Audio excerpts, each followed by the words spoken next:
Good evening. Good evening. Good evening, and welcome. I'm Penny McPhee, the president of the Arthur M. Blank Family Foundation, and it is my pleasure to welcome all of you to our first speaker series of 2011, Education Leadership for the 21st Century. We're thrilled that you're here. Before we begin, I'd like to introduce you to several important folks. Arthur and Stephanie Blank, Arthur chairman and Stephanie trustee of the Blank Family Foundation. Do you want to stand up, say hello?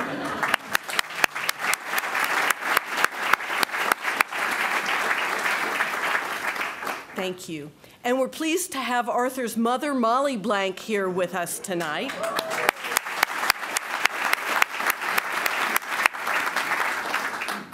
I think we all owe Arthur and Stephanie a huge debt of gratitude for having the commitment to the city of Atlanta and for their leadership in bringing us all together for these kinds of conversations. Many of you have been to our earlier speaker series events, and you know that they lead to provocative discussion and action afterwards, we hope. That certainly is our goal. I want to thank also the extraordinary individuals who have agreed to be our panel tonight. We're very pleased to have Chester Finn here as our moderator. Checker, as he's known to his friends, is the president of the Thomas B. Fordham Foundation and has a resume much too long and impressive for me to read to you tonight. But if you refer to your programs, you will see the bios for all of our eminent guests. We are pleased to have all of them with us tonight, and you'll be hearing from them all. I'm also delighted to deliver a virtual welcome to our webcast viewers. Thanks to the generosity of Chuck Ebbets and Kit Digital, we are able to take our event global tonight, and we will take questions from wherever they come. So those of you who are viewing our webcast, please send your questions online. We're also very grateful to Ed Baker and his team from the Atlanta Business Chronicle for partnering with us on this event. I hope many of you read both the reporting and the op-ed pieces that ran for 3 consecutive weeks in the Atlanta Business Chronicle leading up to this event. So Ed, thank you for that. And finally, I want to thank and welcome all of the many elected officials, teachers, and school leaders who are here with us tonight. We are very grateful for your service, for all that you do to make our community better, our schools better, and our young people grow the way we want them to. Would all of you stand if you're an elected official or a teacher or a principal or a school leader of some kind, education leader, please. I want you all to be acknowledged.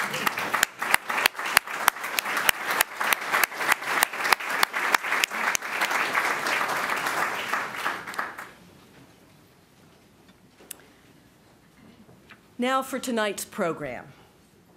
Through our speaker series events, as I mentioned, the Foundation hopes to spur civic action and citizen involvement to create positive change in people's life, to bring dialogue and discussion around the issues that we feel are important to the community. With public education systems experiencing transitions not only in Atlanta, but in many of the counties surrounding us, we're at a critical moment in which we truly need to consider innovative and creative approaches to public education, to its governance, to its leadership, to what we do in and out of the classroom. The Foundation's interest in this is grounded in a single powerful belief. That is the belief that we must always strive to do better. This value is something that we see all the time at Flowery Branch, where the Falcons are. This club has made, as all of you know, an amazing turnaround since 2007, one of the most profound in the NFL. But Arthur and the coaches aren't quitting with a 13-3 record. If they stopped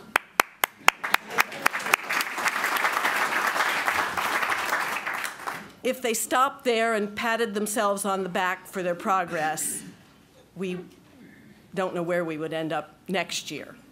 And the same is true in public education. We've made tremendous strides in Atlanta public schools and the city of Atlanta in the last 10 years. But we've got so much further to go. And we all know that we haven't yet achieved the kind of education that we want for our children, for our grandchildren, and for every youngster in the city of Atlanta. Not just our children, but every child. So that's what we want to focus on tonight, looking to the future. The only ground rule is that we're not looking backwards, we're looking forward, and we want all of you to be thinking with us about how to make continuous improvement in our public schools. So it is now my pleasure to introduce our mayor.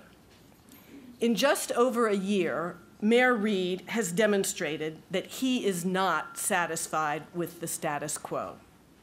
He's taken on, even in difficult economic times, some clear challenges. He's taken on the city's pension reform. He's continued to build and grow our ambitions like the streetcar and the Beltline. And he has said unequivocally that we will not let our schools fail. So he really doesn't need an introduction, but it's hard not to just say thank you for everything that you've done, and welcome.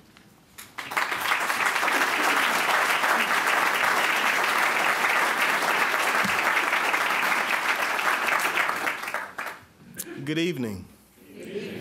I always want to thank Arthur and Stephanie, not just for what you're doing tonight, but for what you do for Atlanta all of the time. You all, please embrace them warmly. I want to hear it at a time when people make excuses. Arthur and Stephanie just keep stepping up and stepping up and stepping up. So I don't ever want to miss an opportunity as your mayor to express the appreciation of this city.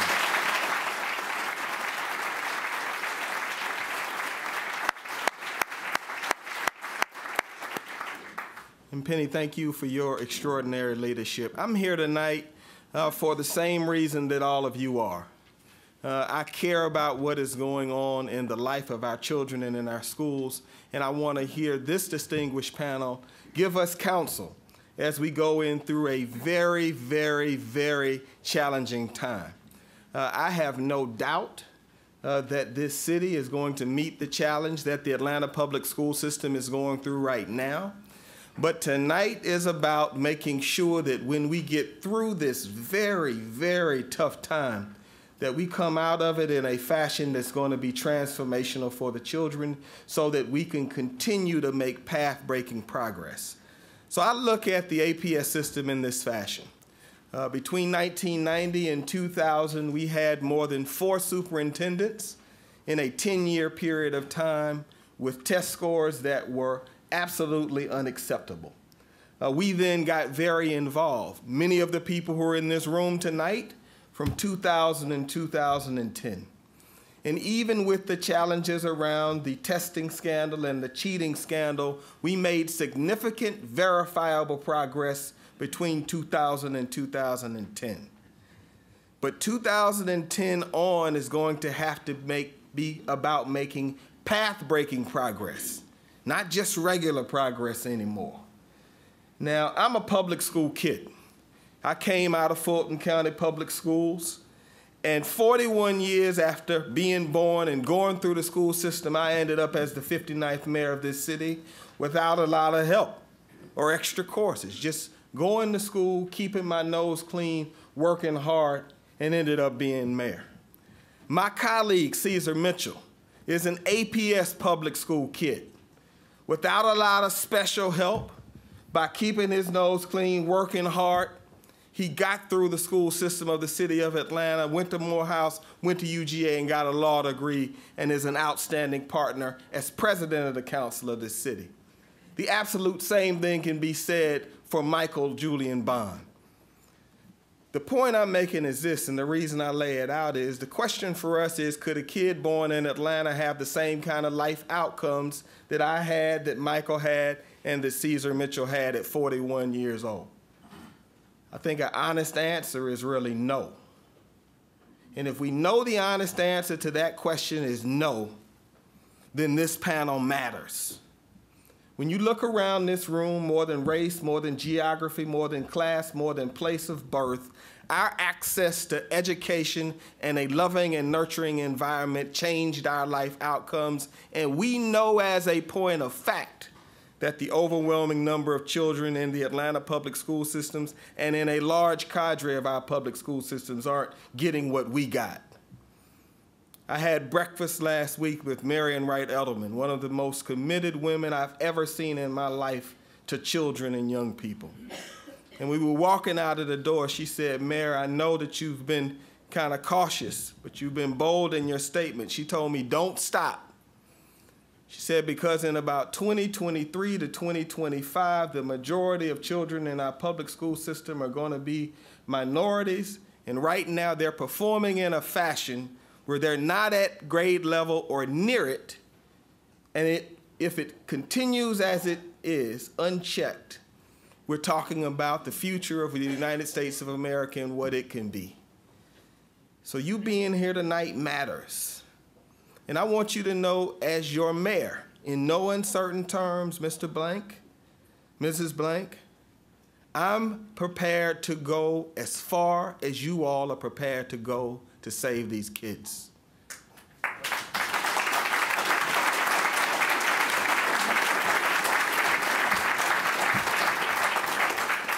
So with that, I hope we can have a no-holds-barred, open, honest discussion. And then after we have this robust discussion, let's get out of here and get to work saving a generation of children and young people, the children that are going to lead the city of Atlanta, the state of Georgia, and the United States of America. Thank you.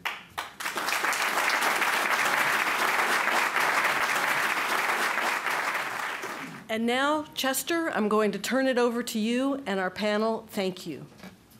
Thank you, Penny. Thank you, everybody. Thank you, Mr. Mayor. Thank you particularly for the reminder that at the end of the evening and the end of the day and the end of the week, this is the kids who are at stake here, not grown-ups. Too often discussions of education, leadership, and governance turn into grown-up issues, and that sometimes tends to miss the point. Not all of us up here, in fact, the majority of us up here are not local. We're not going to feign any knowledge of Atlanta that we haven't read about in the Atlanta Business Chronicle. That's where we learn everything. We are going to talk a big picture. This is mostly going to be at somewhere between 10 and 30,000 feet as we talk about education leadership in the 21st century. And after I do my best to exhaust the panel, we're going to open it up to all of you. And we'll keep at it, I hope, politely but vigorously until they tell us to quit. I want to talk first about leadership, and then we'll get to governance. They're different. It's possible to differentiate them. Let's just start with the fact that several of the major school systems in the metro area here are looking for new superintendents. A lot of places around America are looking for new superintendents. There are, as I'm sure you know, 15,000 school systems in America.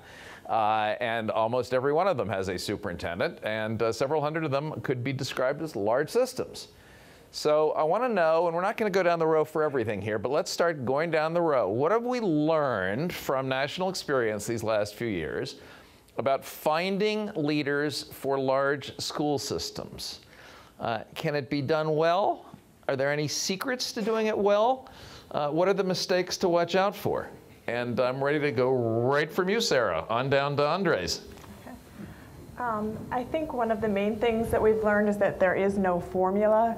I think too often communities make the mistake of assuming that they absolutely need a system insider or they absolutely need a system outsider. They need somebody who's local and knows the city, or they need somebody from out of town, or the decision should be based solely on one person's gut, or they should hire some high-priced consulting firm to make the decision for them. And I think you can name examples of superintendents who've been abysmal failures or tremendous successes where the search began with any of those predilections. So I really think the initial question should be, what are our greatest needs, what are the attributes that we desire, and there should be acknowledgement that there's no one type that's going to solve all the problems. No formula. Gerard, do you agree? Yes and no. Let me first bring greetings from Virginia Governor Bob McDonald and members of the administration. Let me thank the Blank Foundation, Family Foundation for the invitation to speak. We have large school systems in the Commonwealth of Virginia, and we are currently going through a look and search for leaders. The yes part is we have an idea of what it takes to run a school system, which is very different than saying we know what it takes to lead a school system beyond what we think it can be. And we're going to have to look for people who fall outside the traditional mold of what we consider to be a leader. Now, traditionally, our superintendents will come through the ranks, and there are great ranks to pull from. But there are times where non-traditionally trained leaders are someone that we should take a look at, and we're seeing some of that in the Commonwealth. I think we really have to come to terms that the school reform problem isn't a knowledge problem.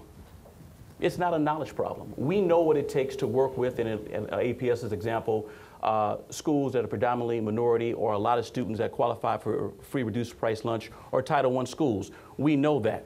This isn't a knowledge problem. As I often say, this isn't an academic gap problem. This is a political crap problem. And until you deal with the political crap problem, which is identifying the right person for the right time, you won't solve the achievement gap problem. You made a distinction I think is worth dwelling on for just a second between run and lead. Correct. You meant to make that distinction, right? Yes. And I think your inference was that places, at least a lot of places, need leaders, not just runners. Correct. Okay. Mark, you qualify as the one really long-term local on the panel. But you don't have to talk local. What have we learned about finding leaders for large school systems? Well, Checker, you admonished us to be brief, and I'm going to tell you this will be my longest answer this evening, but it will be fairly brief. We'll I see. even have written it down here, okay? I told him this one was coming. Right. First of all, I would say agree up front that the odds for a failed arrangement are great. Urban school districts are different than other districts. Acknowledge that. This is not going to be a love feast, love fest, or otherwise. And acknowledge that and try to take specific steps to deal with that. So what specific steps? And I would say here are 4 or 5 very quickly. 1, you're recruiting a team. Mr. Blank, you're recruiting a team, and begin the arrangement by not just recruiting a superintendent, but you need a coach for the superintendent and a coach for the board, in my opinion. You do not need a superstar. You do not need a heroic lone leader. When a small town in Wisconsin went looking for a football coach several decades ago, the person they chose, the only team he had ever been head coach of was St. Cecilia High School, a Catholic high school. He happened to have made a stop or two in New York Giants. Mr. Lombardi went to Green Bay, not being a superstar. And I'm at East Tennessee State University now part-time. If you were going to look for a coach, would you go to a university that discontinued football? Well, Mike Smith played at East Tennessee State, and he's been pretty good. You're not looking for a superstar. You're looking for a person who can recruit a team and build a team. Secondly, conduct frequent periodic evaluations of the board meetings and actions and the communications among the board and superintendent. And do have the coaches, those 2 persons involved in this. Involve a third party, again, the coach for the superintendent, coach for the board, you probably need 1 for each, in a review of the professional development that the board and the superintendent need. Evaluate or grade every board meeting. Every time the board meets, the superintendent, the board, and the coaches should evaluate them. And finally, determine if there's a business in the greater Atlanta area, a business who the board, the school board can have an arrangement with, a meaningful relationship. I don't mean just have a cocktail party every now and then, but have a relationship with that might help them. So Alvin Wilbanks is an anomaly. You don't get that to happen unless you work hard. And in these urban districts, you've got to assume that you're going to have problems and try to take specific steps to head them off. Thank you very much. So Andres, you're in year 4 as a superintendent of a large urban system. You're still smiling. I've heard there are some gains to be seen in Baltimore under your tenure there. How do people look for leaders? Where should people look for leaders for large school systems? Well, I think that they should look for leadership wherever leadership is. Building on what was said before, there's the heroic theory of history, and people look for somebody to come in and wave the magic wand, and then they come in, they wave the magic wand, and it might work for a little while, but not forever. And whatever the deep cultural, structural, political issues in a community emerge, and unless the leader is engaged in work with that community, that institution that gets to those deeply rooted problems, then the magic wand is not going to work. So for me, the key question, and by the way, I'm at a period right now where every opening in the country I get approached about, meaning that the formula doesn't work because I'm not right for every opening in the country. This question of what's the vision of where a community wants to go, and how does a community see itself in the context of its history, in the context of its aspirations, is huge for me. I took the Baltimore City job without ever having set foot in Baltimore. But I had gone through a period of conversation with a board, and I was part of a confidential search, where over a period of time I felt, okay, these people get it. They understand who I am. I'm going to have an opportunity to lead, to be effective. And I took the job, and it's been an amazing decision for me. So at some level, the question here, as in every other city, is this notion of you look at yourself in a mirror and you ask really hard questions about why certain things are the way they are, and what do you want to see 5 years, 6 years from now? And you should look for the person who's going to get you there, knowing that I was a 7th superintendent in 10 years when I took the job. Same governance structure then as now, so is it about the governance structure or about something else? And then really think hard about what are the things that are going to enable or empower or allow this person, this team of people working on a problem to move forward together. And I agree with Gerard that the issues are mostly political. I mean, school systems have exactly the outcomes that they want. I mean, that has always been my thinking in terms of Baltimore, D.C., New York City, Newark, New Jersey. If it's working in a certain way, it's because that's exactly the way it's been meant to be. So the question is, how does it get changed? You pushed me faster than I thought to governance. I think it's important to point out that your board in Baltimore is not elected. It is appointed. Jointly appointed by the governor and the mayor. Jointly appointed by the governor and the mayor. How did that come about historically?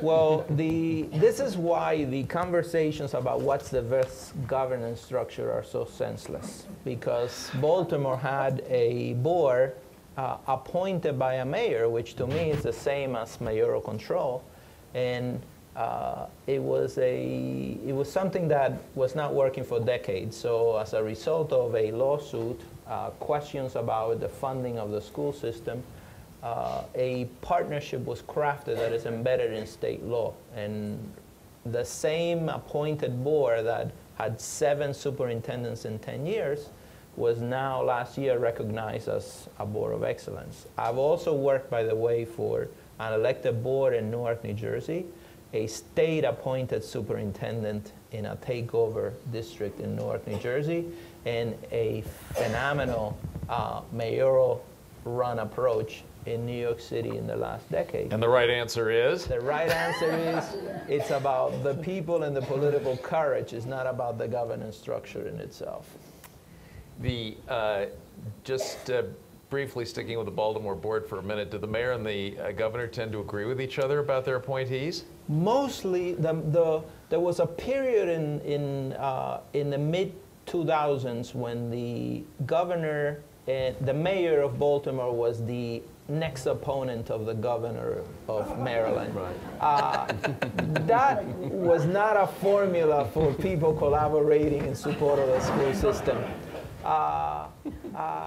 Right now, because there is alignment, the present governor is the former mayor of Baltimore City. It's the mayor of the city who really has the greatest pull, but there are conditions around the characteristics of the board, and the state board gets engaged in terms of the recommendation of the final candidates. The state board does? Yeah, that create, they have to go through an interview process. They have to meet certain qualifications. And then it gets to the 2 biggest players, and they have to agree, and there's deference to the mayor, because ultimately, if somehow the mayor is not in support of what's happening in the school system, it's not. I didn't know this. The state board functions as a kind of a screening committee or nominating committee for the the state board, not as a nominating committee, but as a kind of filter before names go to the mayor and the governor.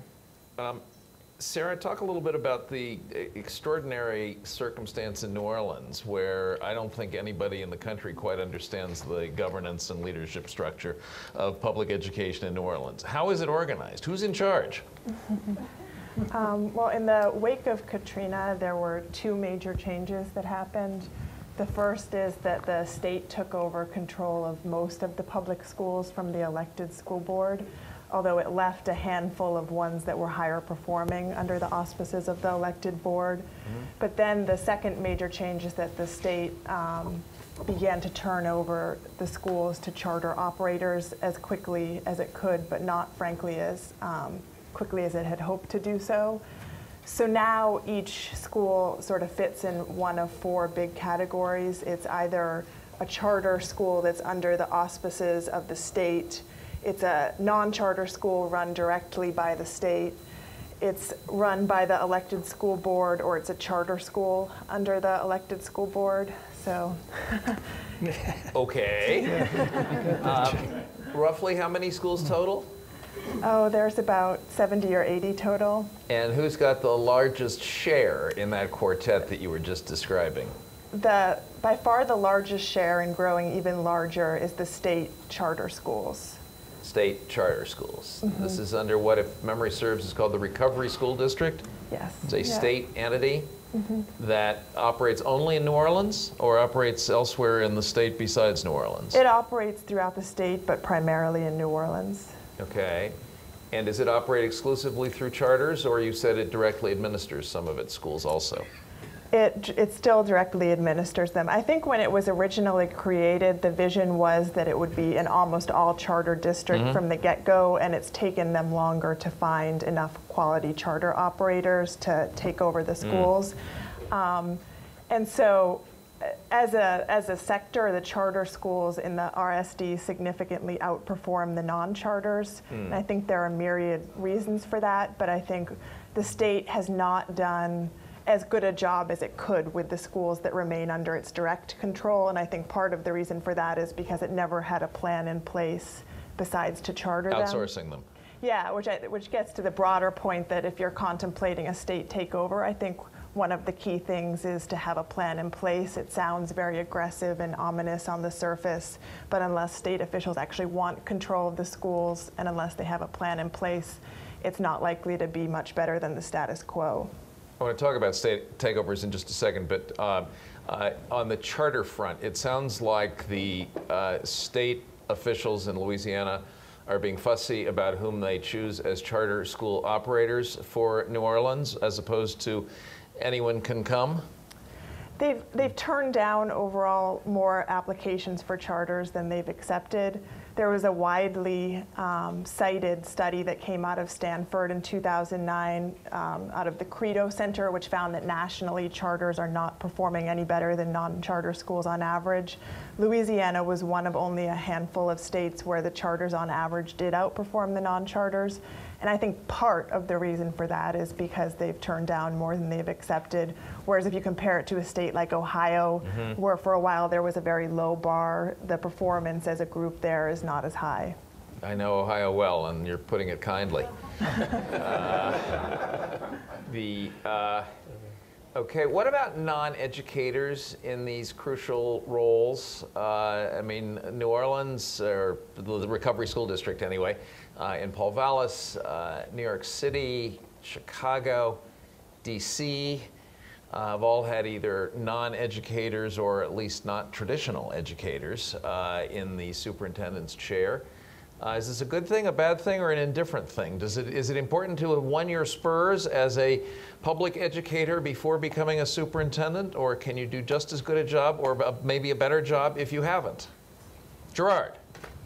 It depends on what question you want to answer. Take your pick for the moment. The cities that you identified are cities that were under some type of takeover model. And you have to understand the circumstances that resulted in legislators deciding to take away either an elected board or having an appointed board with an elected board that was somewhat impotent. Okay. Washington, D.C. was on the brink of having a downgrade in its bond rating in 1995. That led to Congress passing a law which took over city government, and then a year later in 96 put together a financial control board which appointed a superintendent, a former general, to come on board to be the superintendent. If you look at Chicago, U.S. Secretary of Education Arne Duncan, who had not been a career educator, as we would say so, came into power in Chicago under a 1995 takeover law, when Chicago was having a lot of challenges. If you look at Detroit, $1 billion plus bond approved by local residents, state, local fight over how we deal with this, who's going to control the money, you have a takeover. And so in the models you named, non-educators were often put in place because circumstances warranted it. Now, the jury is out on how well schools operated. Some will look at test scores alone as one criterion. Maybe or not, maybe it worked or not, we'll have to see. The real question is, when you take over a school district, what do you want to accomplish? Do you want to have more financial stability? That's one type of leader. If you want to have better test results, maybe another leader. Or if you simply want to create a new model of bringing and wedding city services to schools, that's another leader. Very few people have, let's just say, the panache to go through all three, but there are enough people who can fit in one, and you have to walk in knowing from day one, this is what I want to accomplish. But is it too much to hope for a school system that it might be fiscally solvent and academically successful and innovative? You can actually have all of those, and there's some non-takeover districts who are doing it right now. Okay, does it take a team, or is it a single heroic figure marching into the superintendent's office? There's a former superintendent who authored a book in the 1970s called Black Superintendent, Messiah or Scapegoat.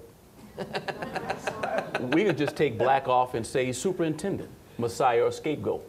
The idea that one person can do it alone is silly. And here's why.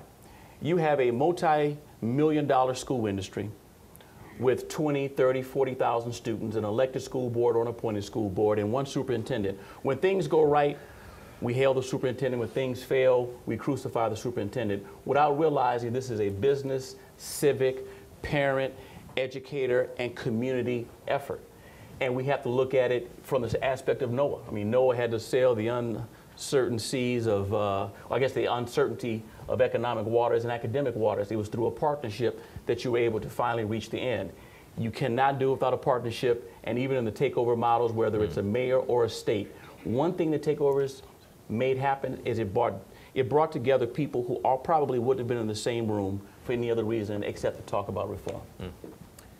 Mark, what do you think about non-educators in these roles? I think largely, as superintendents, I think it's a non-issue.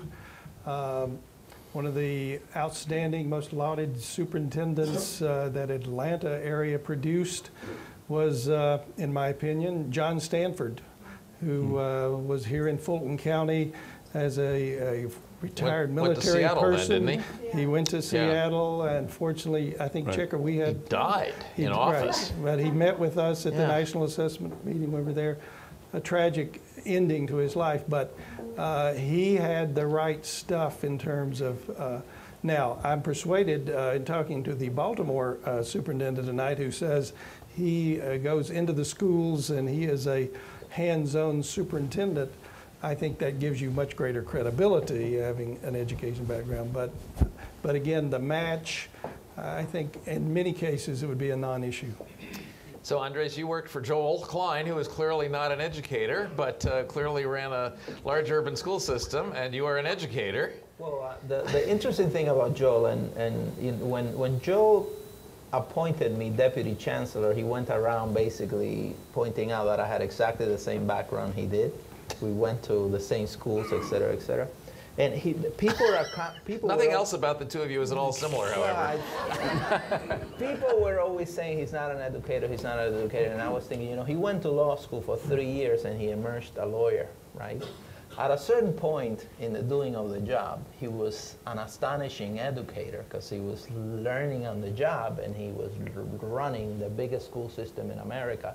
And you know, he was a brilliant man. If you look back to since the day of Stanford, roughly 30% of the Council of Great City School superintendencies are being filled by non-traditionalists. And what you see is a huge range in terms of what happens. Now, what's interesting for me in this conversation is what happens after they leave. So, you know, by now I've been to Seattle, I've been to San Diego, et cetera, et cetera. And what's remarkable is those cities are having exactly the same conversation now as they were having before the non-traditionalists went in. And now, you know, in New York, I happen to have been on the panel that reviewed Chancellor Black's credentials, and my take in the conversation was, you know, it's confidential, I'm not going to tell you how I voted, but my take was, well, you know, this is not about whether you think she has the background to be the chancellor or not. This is about whether you think she has the leadership ability to take the school system in a direction where the school system should go. And what was remarkable also in the conversation is how little thought had been, you know, how little thought there had been about that particular question. Everybody was sort of wrapped around the notion of whether she had an educational background or not. So some of these people have been amazing. And some of these people, you don't remember them. And even some of the people that have been amazing, the problem for me is that 10 years later, there's no evidence that they were ever there. And that's the problem in the discussion. When I said you look for leadership where leadership is, there could be some astonishing people who could be amazing leaders within a school system who have no educational background. They clearly need a team that is going to help them with key decisions, because bottom line, the superintendent is the one who makes the decisions in terms of the running of the school system. Where are those people? They're all over America. Are they willing to serve? That's another question. And are there contexts that are going to provide them with the capacity to do what needs to be done? That's another question as well. Now, if you can find a person who has those same kind of skills and, you know, understand classrooms, then you know, a system is lucky, but there isn't too much evidence that those people last either, or that 10 years from now people remember where they were. So I think it's a non-starter for me. It's about something else. Go ahead, Gerard. Then I've got a related question, I think. The way we structure the question and discussion is dysfunctional because we say a non-educator. Yeah. There are no superintendents that I know of who run any school district who at least does not have a bachelor's degree. So they've been educated at some point. The real issue is, are we looking for people who graduated from schools of education? Mm-hmm. And that's a sensitive issue. Now, I support education schools. I'm a graduate of an education school. I see the role that they play. But underlining this, really is questioning the role of schools of education in producing leaders. And so it's really a non-school of education graduate versus an education school graduate, not whether or not the person's an educator or a non-educator. 90% of this job is about guts, first of all. Now, if you're trying to do something that hasn't been done before, and if you're trying to sort of row against a current, 90% is about guts. The easiest thing to do is to do nothing, always. So at some level, you know, that's the question. The other aspect of it is that there's no one person who can do every aspect of the job. So, you know, this goes back to what was discussed earlier in the discussion. What's the thing that matters most in a particular context? And in the absence of a discussion about the thing that matters most, then the question of who should be the leader is completely premature. And in most districts, that discussion doesn't happen because of issues of politics, because of contingencies, et cetera, et cetera. It doesn't help that in order to get the top people in the field, most searches are now confidential. Because I'm not entering a search unless I'm assured complete confidentiality, if I were looking, because I'm committed to Baltimore for the next 6 years.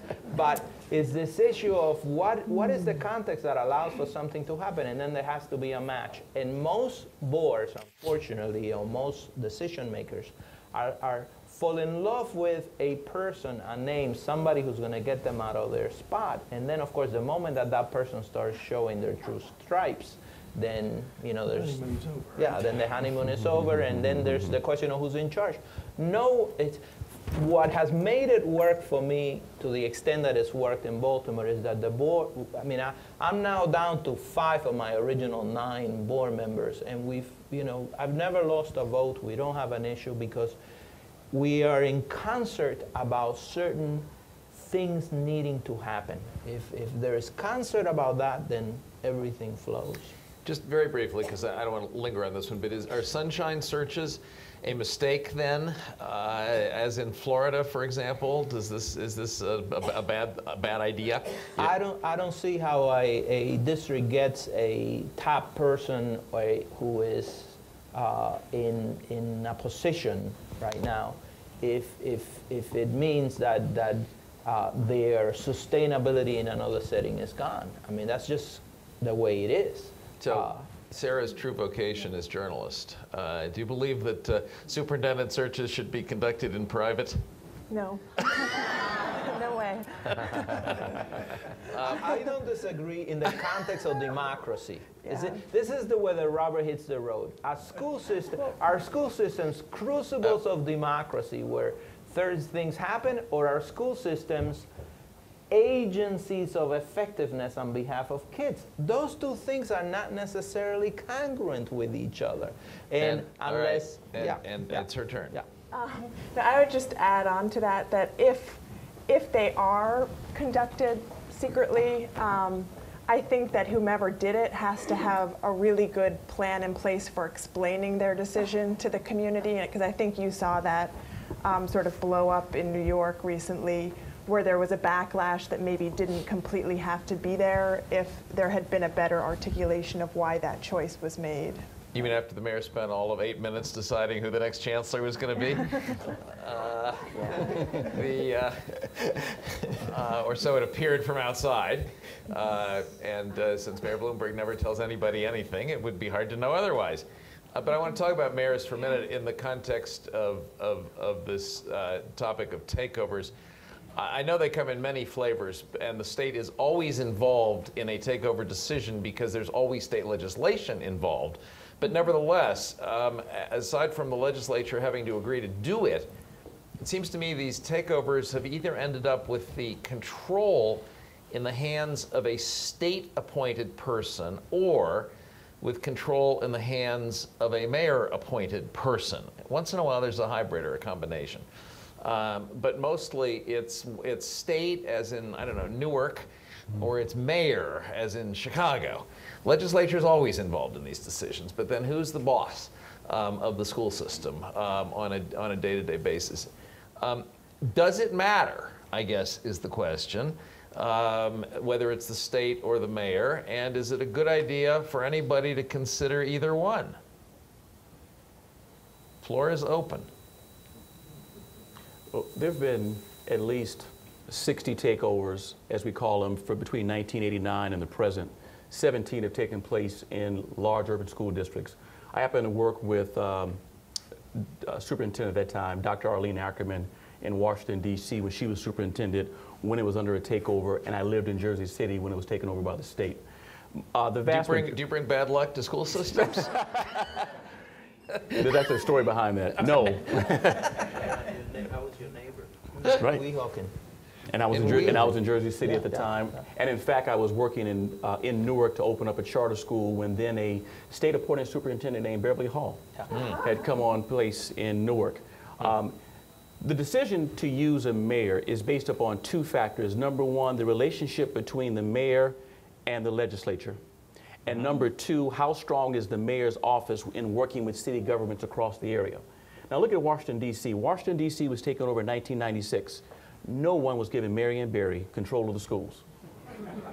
Even though Chicago had a mayor in place. Even though Boston, as we move on, had a mayor in place. Yeah. So we had mayoral models. If it worked, why don't you put the mayor in? It's because that's not the personality that you wanted. Most of the takeovers in the country are driven by the state. They're hybrid models. Detroit had a model where it was a governor, mayor appointed, but the governors, at least in the one part of the law in the early times, the governor's appointee could trump everyone else's vote. So in name only, you have that. So it really depends on what you want to accomplish. Professor Wong and several others have looked at research. The research is mixed over whether or not mayoral or state takeover is more effective in terms of student results. But at the end of the day, again, it's a political decision, not a knowledge problem. Mark, what's your... Yeah, Checker, I think, first of all, and you sort of framed it this way, a mayoral control, and as I said, maybe Baltimore has mayoral control because of the appointment process and the mayor's appointment trumps others. But mayoral control is an emergency, in my opinion, emergency situation, short term. It's like declaring martial law, this trying to change the culture. You're in the ditch, you can't get out by normal means. I don't see it as a long-term strategy. I can't see that a district would say, you know, for the next 3 decades we want to have the mayor in charge. Well, I want to push back for just a second, because I've never quite understood why in 1900 the people that devised the governance of public education in America the way they devised it decided it needed to be separate and apart from municipal government. And almost everywhere in the country it was set up to be separate and apart from municipal government. If you go back to the old populist authors of the day, they wanted education to be out of politics. That was one theory. Keep it out of Tammany Hall's hands. Well, that doesn't seem to me to have worked terribly well very many places. It was supposed to be professional as opposed to bureaucratic or political. I'm not sure whether that's worked very well. But you're taking as sort of normal, Mark, the proposition that education governance should be separate and apart from municipal governance. Tonight, the DeKalb County Commission, I think, is meeting right now. They're trying to cut $33 million, I believe that was the number, from the budget, which in DeKalb County is a pretty good size cut. The CEO has some level of being at odds with the county commission, and DeKalb County is trying to close a number of schools. The commission, for the governmental commission to try to be doing what it has to do with DeKalb County government and DeKalb County schools would be a bridge too far, I think. But then you look at New York, where every bridge was taken several times. The whole idea of New York was this notion of accountability, as in somebody had to be accountable. It was also the notion that in order for schools to work in many neighborhoods in the city, it wasn't simply about the school, it was about the whole range of supports that surrounded the schools that in most school districts are in silos. So, you know, I have, as an example, over 5,000 kids who are in foster care. If I'm not working hand in hand with my Department of Social Services, something's really wrong. And unless we are really ahead of the curve in terms of those conversations, most school systems are, you know, the funding streams and the governance lines are determining how people work with each other. So that's the argument, I think, for mayoral control. I don't understand why, if people are coming to a polling booth every 4 years, why it's not seen as democratic in some way. I mean, I have a structure that works for me right now, and I wouldn't call it mayoral control because the board is astonishingly autonomous, both of the governor and the mayor. I do think that if you're going to make really, really hard decisions, it's going to be hard to make them in the context of an elected school board. I mean, I've closed 26 schools in 3 years. There's no way I could have done that if I had people being elected in those districts. So depending again on what the community sees as a vision of itself moving forward. And in Baltimore, part of the reason why I was hired is because I was coming from a context that was incredibly aggressive about certain elements of school reform. So it made sense for them to hire me in that context. If with a different governance structure, a different vision of itself, it wouldn't have worked. So, you know, it's that combination of the DNA of the superintendent with, you know, a sense of the future of the district and the political elements that are going to determine whether it's going to work or not that I think are the key. I like mayoral control. If you have the right mayor, which is the other thing. because what you also have, and you see it in DC, where you know, you had a superintendent, a chancellor who came in with extraordinary oomph, but 3 years gone, and you cannot do the job if you're not in the job. So this question of tying the future of a school system to one person, a mayor, it works only when that mayor is somehow up to that task of remaining in office while at the same time pushing in a certain direction. Andres has said two, I think, very provocative and strong things. One is he likes mayoral control if you have the right mayor. The other is, I don't want to put words back in your mouth, but I think you said you're not likely to get major change with an elected school board. I think that you would need to have a quite remarkable elected board to push in the direction of radically transforming the basis of educating kids. Okay, I want to come on down the row with people reacting to that statement, because it sounded to me a few minutes ago as if Mark pretty much doesn't agree with it and would rather have a functional version of an elected school board. I would amend that by one thing. I think that I was in Dallas or in Texas today, in Austin, talking with Pat Forgione, who served as the superintendent there for 10 years, a good run in the Austin school district. And Pat was saying that there was no person in Austin who was elected citywide, and that was, or maybe, I'm not sure it was Austin, but that was a huge problem. Nobody citywide, everybody was from a ward or a precinct or something? That's right, and therefore, so I am for elected, or I could go, I mean, I think the governor, mayor appointee route, I mean, I think there are possibilities. Can I say something even more controversial? Well, for a second. Sure, then Gerard gets even more to react to. Go ahead. Wait. The notion of what works in districts has to be tied to the question of the most vulnerable population. I mean, districts are only as good as their worst school or the subset. And look, I feel it deeply in Baltimore. We're making some progress, as Checker said. But I go into schools and I win sometimes. They're my schools, and I know that they're not good enough. So in how districts are described, and some districts are described as, you know, having had a good run, et cetera, I would say, well, you know, in Austin, how are the Latino kids doing? Or how are the farm African-American kids? Because a lot of districts portray themselves, the tutor science scores are coming out on Thursday, and I love TUDA. I joined in my first year, even though I thought I was going to get killed. Not everybody knows what that means. You want to explain? Trial urban district assessments. They're tied to NAEP. And by the way, they're one of the reasons that I would say. Atlanta's been a participant? Yeah, Yes. absolutely. Not From only the a beginning. participant, but they're the biggest argument for whatever has happened in Atlanta over the past 10 years having been a good thing. Because Atlanta has moved on reading and math more significantly than any other district in the nation. Now, overall, I haven't seen the disaggregated data. However, my science scores are going to come out on Thursday, and I'm going to get killed because in my first year on the job, they're 2 years old, my first year on the job, I never saw a science lesson being taught in Baltimore City in my first year on the job. So why should I expect my science scores to be high?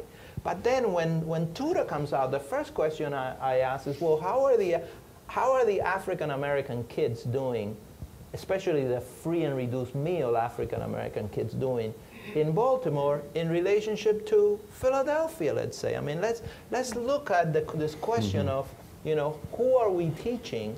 Because it's very easy to mass scores in the context of an aggregate population. So I'm highly, highly mistrustful of the notion of what has worked in particular places.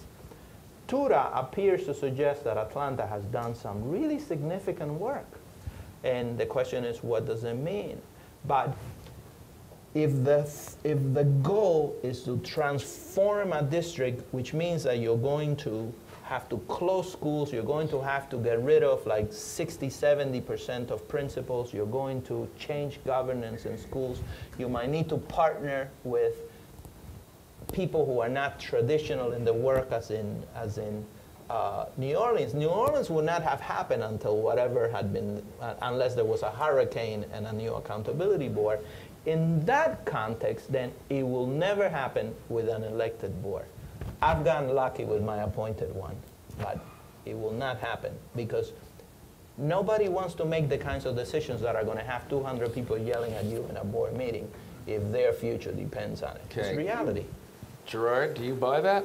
One thing that the mayoral involvement model, let's move from control, because at the end of the day, states control it all.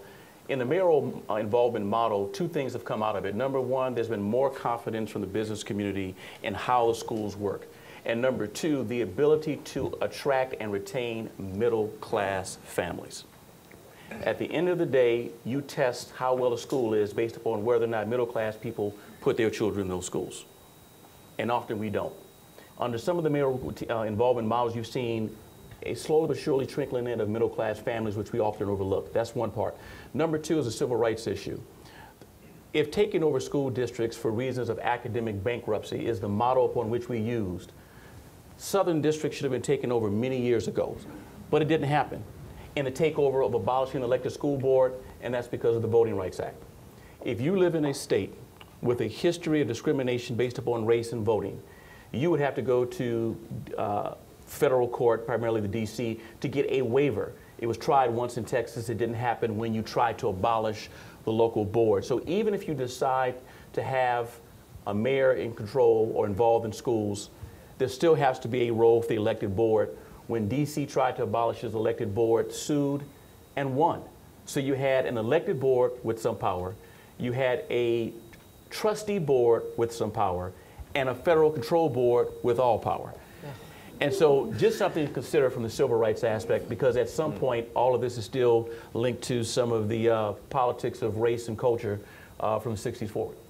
Sarah, does that help explain why New Orleans retained its kind of vestigial local school system in spite of all the state takeover activity? Why did New Orleans keep at least the shell in a few schools of its old school district? You're writing a book on this, aren't you? I think that it saw that the way takeovers had worked in the past had failed, and that was one way of taking control of pretty much everything that mattered, except for the old bureaucracy and the old institutions. In terms of the question of the future of elected school boards, I think that people make a mistake in thinking that we face a stark choice between elected school boards exactly as they are now, or no elected school board whatsoever. In New Orleans, for instance, it's politically very unlikely that an elected school board will be running most of the schools in a traditional sense in the near future, but there might be a role for an elected board as the entity that levies taxes and that sets admissions timelines across all of the public schools, and that provides sort of a centralized venue for people to express their concerns. I just want to bring up one point also on the appointed versus elected. I think Alonzo's right that in the short term, particularly with elected, with appointed, you kind of minimize the perils of political calculus that elected boards might be more inherently subjected to. But the big concern for me when you have a predominantly appointed system is that you have to be on guard for a situation like the regulation of offshore oil drilling, where over time the regulated and the regulators become virtually indistinguishable. The offshore oil analogy, it hadn't occurred to me, but it's... What's New Orleans? What is that? That's true. New Orleans. Checker, I did have one more thing to say on this, and I just a quote. The local school board, especially the elected kind, is an anachronism and an outrage. We can no longer pretend it's working well or hide behind the mantra of local control of education. We need to steel ourselves to put this dysfunctional arrangement out of its misery and move on to something that will work for children. But I'm only the moderator tonight. Chester E. Finn, Jr. Wait a second. I got to change my mind. I'm supposed to keep my own opinions under, Well, I know. suppressed tonight. Just get your views out. But I do have a. But that's from the forward to a one of four forwards actually, but the others by other people, to a recent survey published by the National School Boards Association of school board members around the country indicated that a much higher priority to them is creating happy, well-adjusted people than preparing people for college and work. Very small numbers put as the top job of their school system preparing people for college and work. Very large numbers of elected school board members said that their top priority was producing happy, well-adjusted people. Is there a school board disease, or is this what most everybody in America thinks? Anybody? Well, Governor McDonnell's very clear that the economic well-being of Virginia rests upon having an educated citizenry. We know that in marketing is driven by 4 Ps: product, place, price, and promotion. My educational secretariat in Virginia is driven by 3 Cs: college readiness, career readiness, and commerce.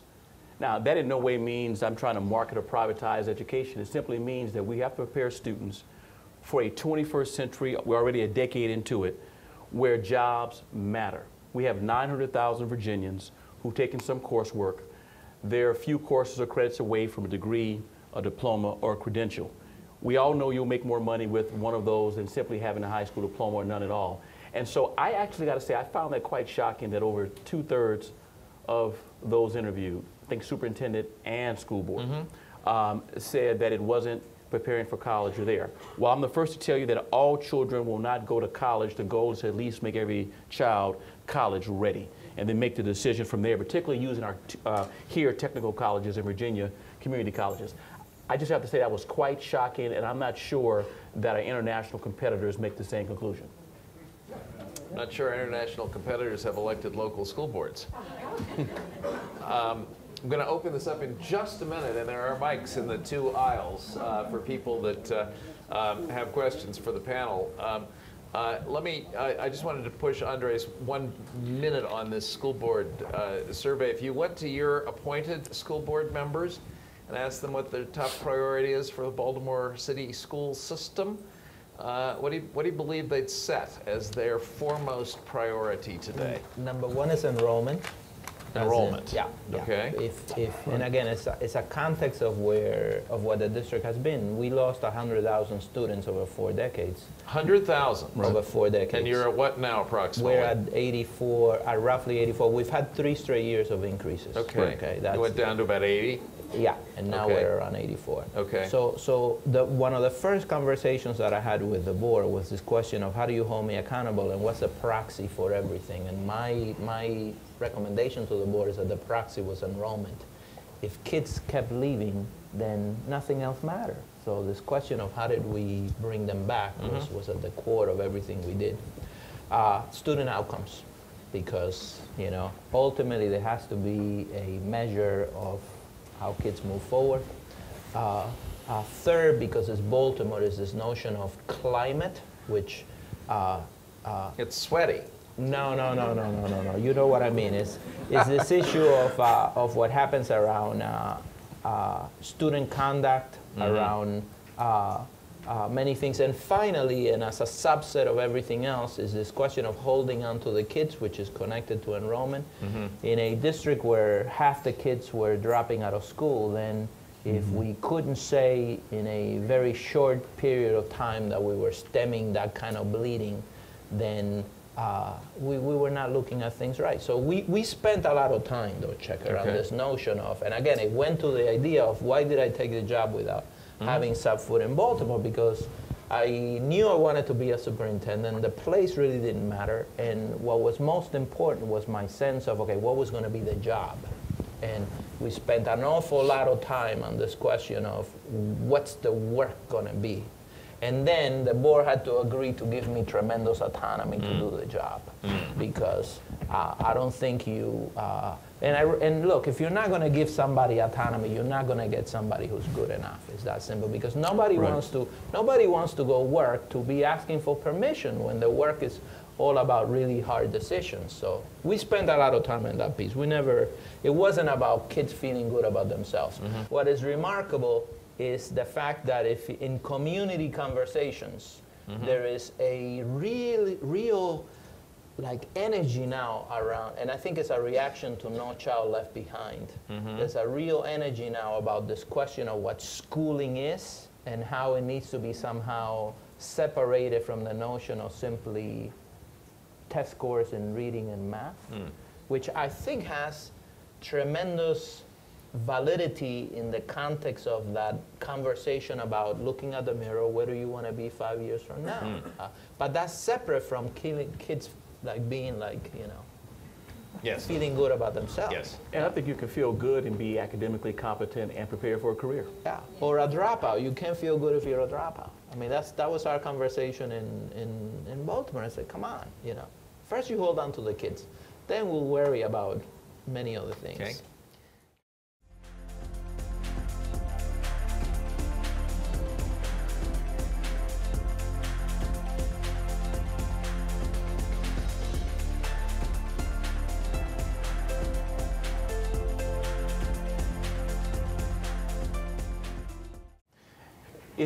It in part assumes that you don't have superintendents working in districts now that are dysfunctional. Part of the bureaucracy that we call education has some aspect of dysfunctionality in it. Yeah. The question that you raise is one of who would want to come into an unsure situation. I don't know if it's so much a dysfunctional board as much as an unsure, particularly because you've had a superintendent in one spot for over a decade. I mean, that's just unheard of. I think the closest would be the Boston superintendent. And so for me, I wouldn't focus so much on dysfunctional board. I mean, there are things you can do for that. I just think it's the issue of uncertainty. And in coming into a new city, what do you want to accomplish?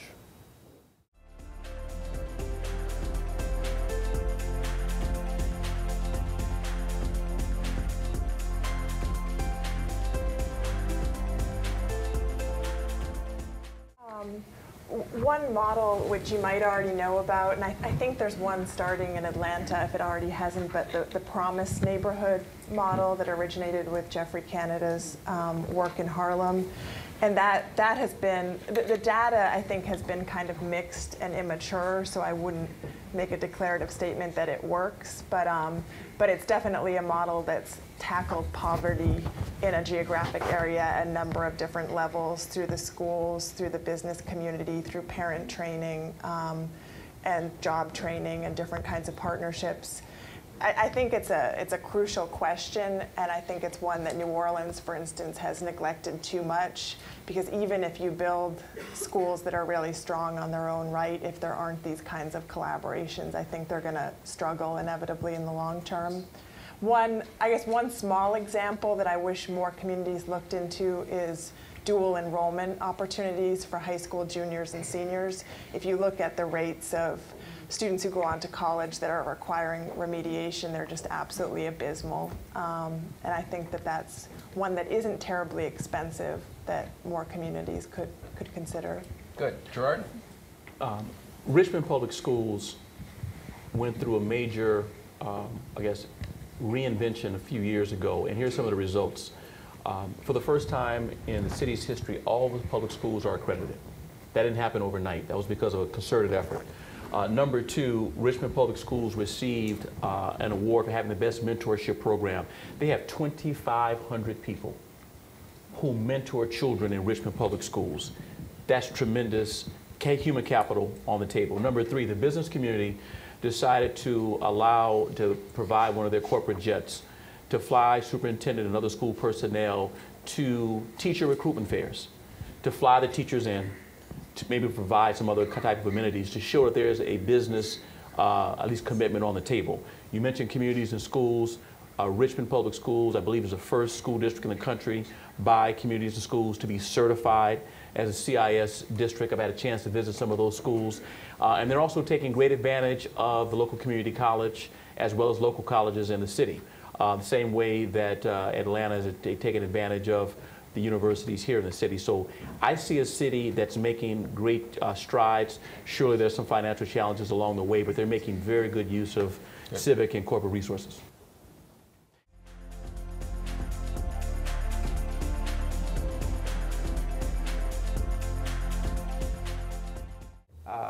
Most superintendents leave not because they want to leave, but because of,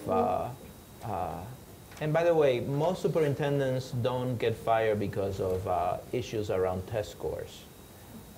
They get fired over fire drills, over tripwires that are internal to the district, management issues that spiral out of control. That's sort of my experience in terms of what I see. Large urban districts are very different because they tend to have highly unstable political contexts, which also matter tremendously. Mark, revolving door? Yeah, I asked 5 urban superintendents that question in the last couple of weeks. Yes, preparing for tonight. And the first word from every one of those superintendents, and these were urban superintendents, I would say successful, or the first word, and it had each had a different meaning. The first word was bored. Okay?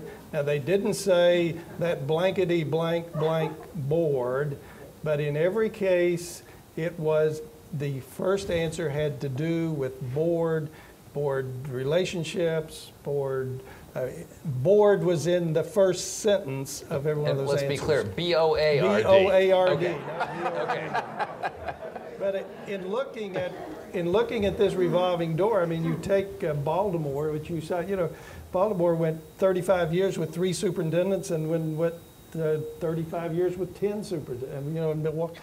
But that board relationship, and this is why I would argue, and that a new superintendent you need a team of 3 persons, a coach for the board, a coach for the superintendent, and that those 2 persons have a relationship with each other. The superintendent that I worked for in D.C. would probably fall in line with the board politics. I've had a chance to work for 2 other superintendents, not while they were there, but in their former life. Many superintendents leave because the grass looks greener in someone else's lawn. You have to keep the grass here green and show why a superintendent matters in a city like Atlanta. That includes board, but is not limited to board. I Correct. believe I'm hearing you. Correct. Okay. In New Orleans obviously had a hurricane, but aside from that. The New Orleans, the superintendency of the Recovery School District is not particularly analogous to most urban superintendencies because he pretty much has carte blanche to do whatever he wants. And he's Paul Vallis. Because you had just all of these institutional and structural and political entities that were destroyed afterwards, and so he really only answers to the state superintendent who hired him, which might be one of the reasons that he's still there. Because initially, I think even he had said he was just coming for 2 years, but I don't know. If you are a superintendent and want great latitude, I don't really know where else you could get it. And just to follow up, one thing you should also do, which many people never do for a superintendent coming on board, identify early what contracts can't be touched. Because at the end of the day, this is a contracts job. There are certain contracts that people have, either through friends or political connections. Just identify up front what they are, and then have an honest conversation from there.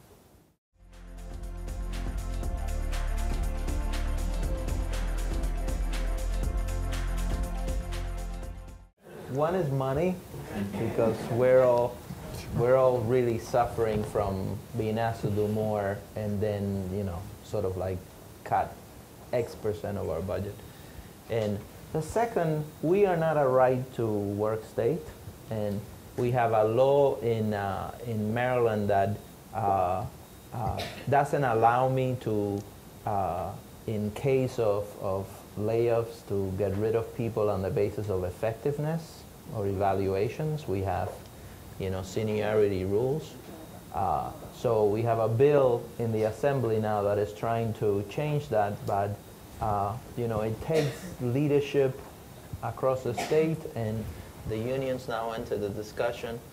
It's hard to do that when there is tremendous organization against it. So the one thing that would help, if I'm in a position where I have to have fewer teachers in my district, it should be the least effective ones.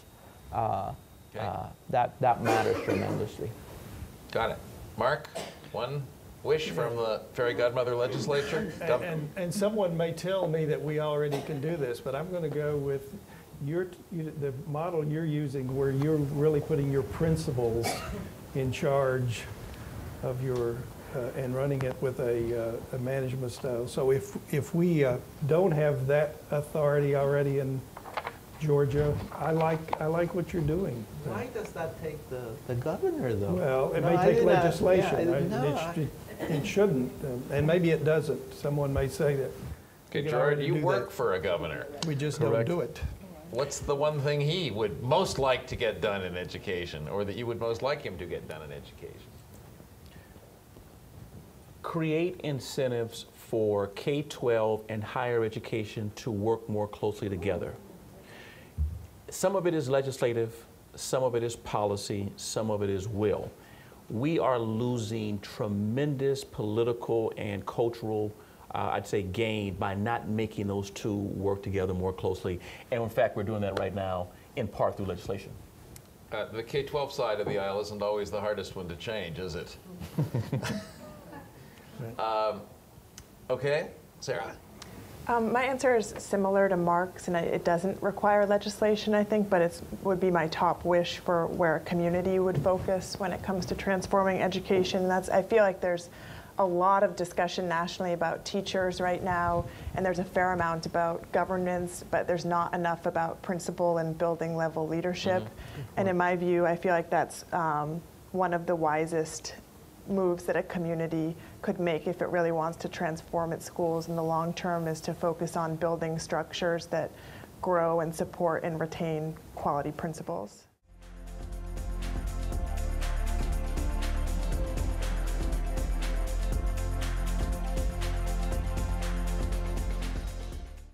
The criteria is spelled out in state law. So criteria spelled out in state law. So some of them are business members, some of them are parents or community members, some of them have education background. It creates a balance of expertness in the board. And most of the people in the board are, I have ex-assistant superintendents, I have lawyers, I have you know, people who are in public relations. It's a very diverse board.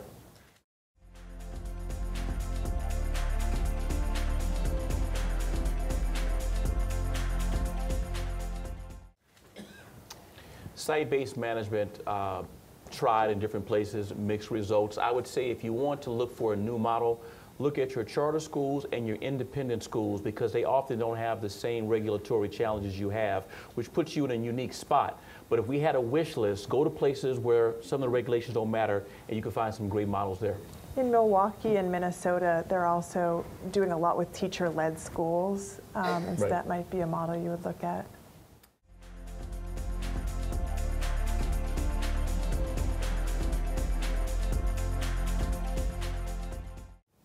The only consensus you will probably identify is regarding what you don't want to see.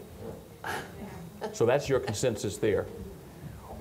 Then from there, it diverges, but not necessarily in a bad way.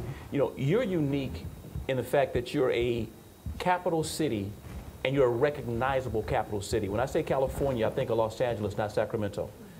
If I think of Wisconsin, I think of Milwaukee, not Madison. This week you think of Madison, but, Oh. but keep on going, Yeah, well, Gerard. I digress. But when you think of Georgia, you immediately think of Atlanta.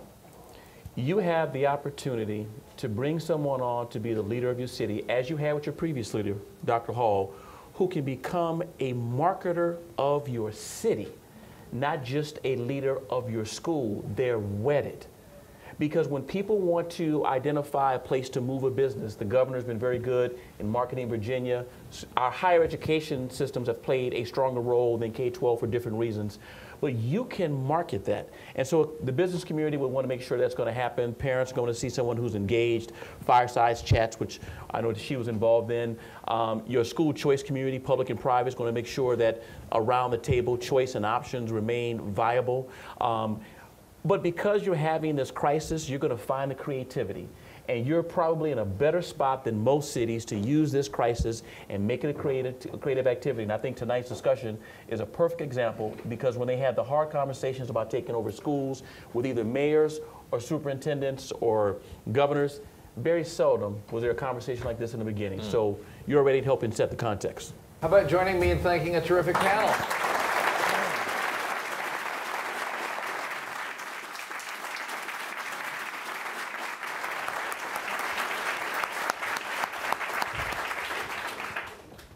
I got to tell you, this did my heart good.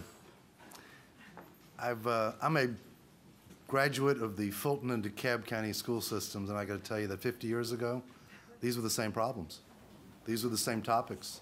These were the same issues. And to finally get this out in the open and get this into a dialogue in this community, I think is huge. In 1991, when J. Jerome Harris was head of the school system, for those of you who remember him, I had lunch with him. I've been at the Chronicle for 25 years. And sat and had lunch, and I said, you know, what do you think about business getting involved in the education system? And he looked at me and he laughed. He said, we don't want you inside our business. I'll never forget it. 1991, when he said that. And really, you fast forward today, we're in the same situation we were back then. The issue is leadership. And yes, it's the Atlanta public school system, but it's also the DeKalb County school system, it's the Clayton County school system, and our problems go much deeper than one school system. I think we've finally hit bottom, and that's why I'm so happy about tonight, because I think it's our opportunity to take back the schools. And if you go to Arthur and you ask Arthur the question, how'd you build Home Depot? Well, we listened to our customers. We listened to our customers. I don't know that we have stopped to listen to our customers along the way. But I heard words tonight about having guts, having courage, taking control. And it sounds like business to me. This whole proposition of leadership is a void throughout this community. And it isn't just steeped in education. If we look in many areas, and I see many nodding heads in this room as I say this, in conclusion, because I could stand up here and go through a complete catharsis tonight on this topic. I really can. I hear from the business community, the workforce of the future starts over here. But the dialogue between two sides doesn't exist on either side along the way. So hopefully this is the beginning. I would offer to you that it is about leadership. And I would say to you that the lack of leadership over the long haul has failed us miserably. not to stand up here and pontificate or put it in a direction, but is now the time to create in this town a think tank on leadership, to get us all under one umbrella, to have this discussion collectively about both taking control and, most importantly, improving on the situation that we're in right now. So again, thank you so much for lighting our fire. I hope we've declared war tonight, and I hope we don't stop. Thank you to Arthur, to Stephanie, to Mom, to Penny, and of course to the mayor. Thank you.